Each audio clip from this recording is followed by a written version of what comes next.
Life was like a box of chocolates. Life is like a box of chocolate. You never know what you're gonna get. Sometimes you can measure what's gonna happen, but sometimes you can't, right? I mean, sometimes something you didn't expect to happen to you. Just think of this.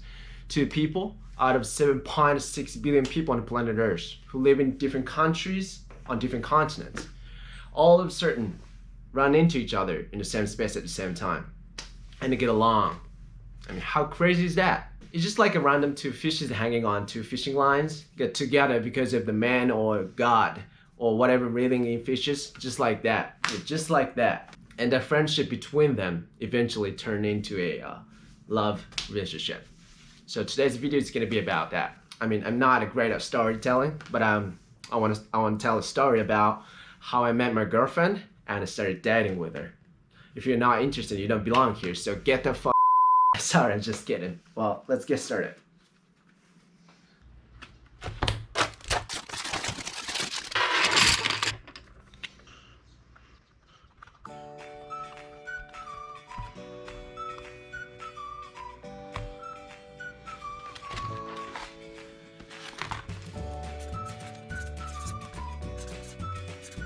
Well, in August 20th, 2019, I said goodbye to my mom and dad and flew off to the United States of America.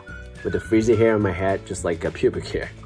That was my best joke I had with my poor English ability at the time. I was trying to get along with my friends by making fun of myself, like, yo, look at my hair. It's like pubic hair, isn't it? And the kind of thing. But anyway, it was just beginning on my study abroad journey in US. I took up residence in a dormitory called Zimmerman Hall on Western Michigan University campus. And she was also a Western Michigan University student at the time. And she had stayed in the French Hall, which is technically connected to Zimmerman Hall, and it's accessible to one another without going outside. The first time I met her was back in September 2nd, 2019. I met her for the first time when a little event called Ice Cream Social was taking place by a resident assistant. It was for getting along with new residents like me. Both of us joined the gathering ultimately, but funny thing is that neither of us intended to join the event first. Actually, it started late from like 9 p.m. or something, and I was pretty exhausted from baseball practice of Western Michigan University Baseball Club that I belonged to. So I didn't feel up to it even I wanted to. But I ended up getting my ass up to join the event because one of my roomies, Sam, asked me to go together. And she also was not in the mood of joining the event, but her friend, Brandon, asked her to go. And they ended up joining the event on the whim. We gotta appreciate Sam and Brandon who changed our mind and unexpectedly made an opportunity to get acquainted. But we did not introduce one another then. But after that day, things started going forward. When I ran across the dining center on campus, I stopped by her seat and said hi and joined a meal. In September 26, 2019, which was my 21st birthday, I saw her in dining center as usual. When she sang a birthday song for me in Spanish. Feliz cumpleaños a ti, feliz cumpleaños a ti, feliz cumpleaños a Messiah. I was blown away by how beautiful voice she has. It was just instrumental, so impressive, and I literally got goosebumps. We often went home together while talking about our family, our hobby, things that we were passionate about, and even our dream. As we knew each other well, we hang out more frequently. Sometimes we pull up all night and watch some Netflix. Sometimes I taught her some Japanese words. Say it again.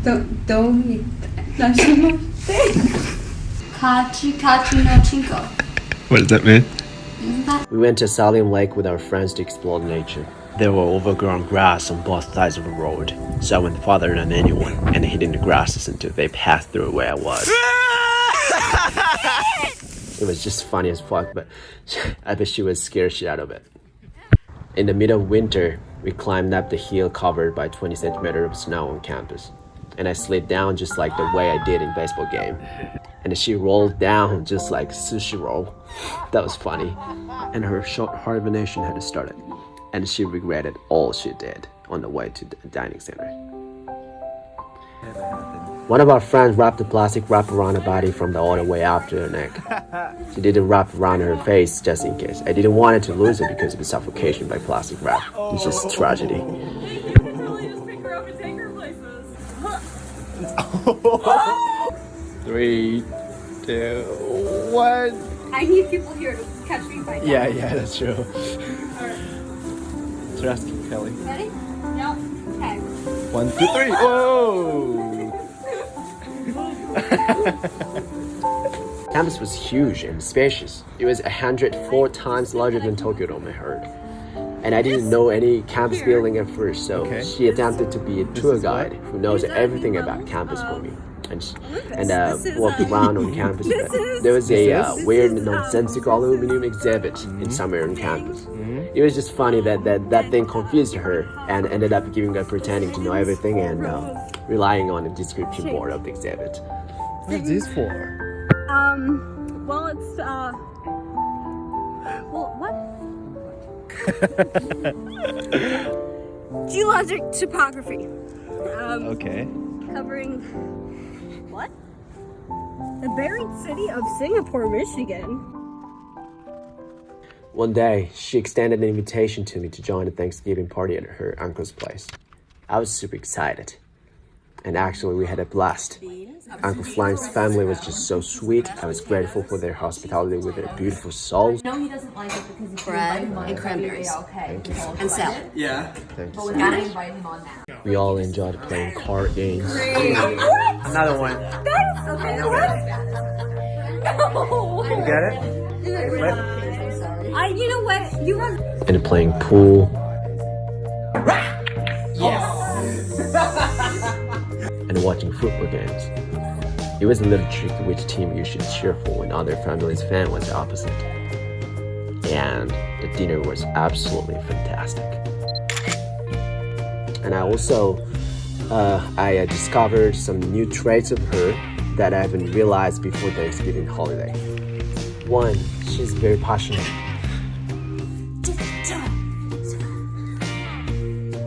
2, she's selfless.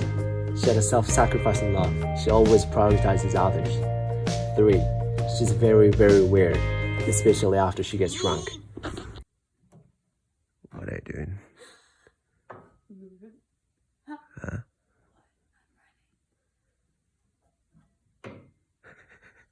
4, she's bad at bowling.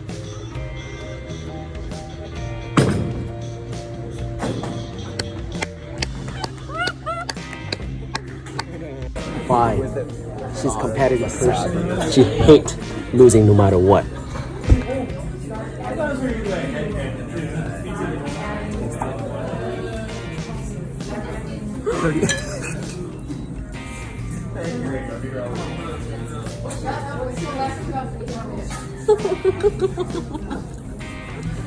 6, she's stink at bowling.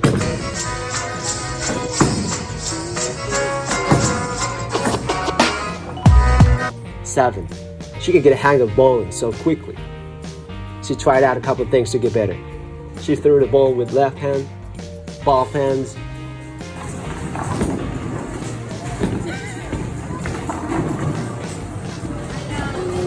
This was pretty good. 8, she can't live without dance.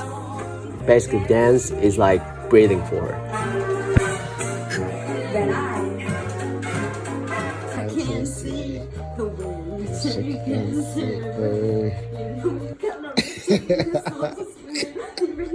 She'd say you're at the cat's meow, then wait a while, the crowd again, let she go. I don't remember the dance moves, but we go.